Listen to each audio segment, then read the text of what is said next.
Guys, আমগো মাননীয় MP Partha ভাই সংসদে গর্জন মেরে কি কয় একটু শুনেন।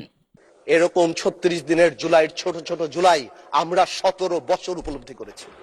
কি বুঝলেন? এবারে এই ভিডিওটা শুনেন। বৈষম্য বিরোধী ছাত্র আন্দোলনে এতগুলি মানুষ মারা গেছে, এটা তো আসলে আমাদের জন্য প্রচন্ড দুঃখজনক একটা ব্যাপার।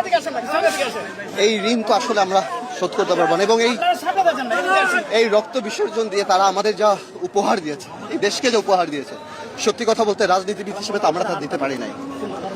এবং আমরা চাই যাতে এই রক্তের সঠিক সম্মান আমরা দিতে পারি, আমরা আগামীতে একটা ভালো রাষ্ট্র এই জাতিকে দিতে পারি।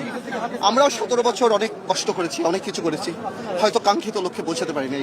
মহান আল্লাহ হয়তো এতগুলি রক্তর মাধ্যমেই এই জিনিসটা আমাদেরকে দিয়েছে। কি বুঝলেন? উত্তরটা কমেন্টে দিয়া যান।